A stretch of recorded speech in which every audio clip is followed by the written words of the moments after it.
What would you say differentiates you from your opponent, Justice Gildea? 28 years of experience, a diversity of experience as well. I have handled every kind of case that the Supreme Court reviews as a trial judge and also as an attorney. I think the only kind of case that I haven't handled as a trial judge is a tax appeal, which I handled as an attorney, and those are handled by the Supreme Court as well.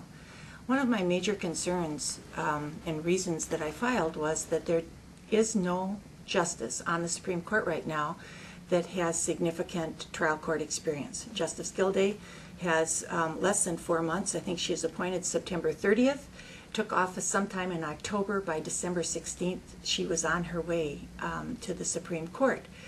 And while they're very bright, wonderful individuals up there, I think it matters. It matters a lot whether or not they have practical experience and exposure to the trial court experience. Okay.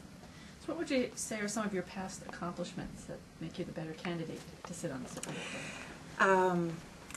Well, it helps to have seen and lived and been in Murder One trials. On October 13th, I'll start another Murder One trial. I've tried over 20 of them. I don't know what the exact count is. And that gives you a different perspective. I think it changes your filter when you've actually lived it.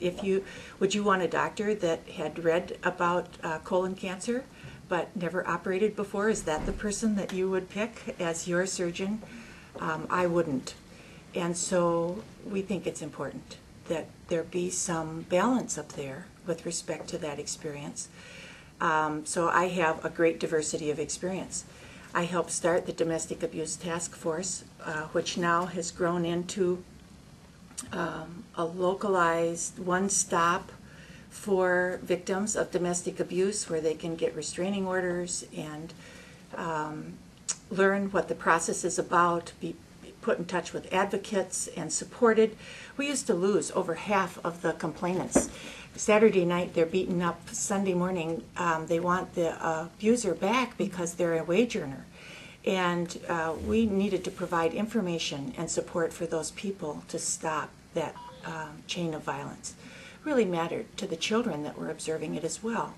And so we now have domestic abuse centers, we have hookups with shelters, we have far more information, and that's one of the things that I helped start.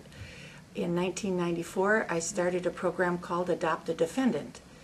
That program was to put mentors alongside of defendants who are nonviolent predominantly and help them follow through with probation. One of the things I noticed anecdotally is not only that 98% of all the crimes that I dealt with involved alcohol or drugs, so we knew we had to address that piece, but also that we had young people who had not had the opportunity to be raised by a parent. And so putting just average, normal people alongside of some of our defendants and giving them someone that cared about them, showed them how to get up, go to work. It sounds pretty elemental, but they were skills that we take for granted that these defendants did not have. And so that made a tremendous difference, and we're still doing that today. And I'm very proud of that program. I teach over at Northwestern College, and I involve those students who are criminal law students and going into law enforcement. Some are going on to law school.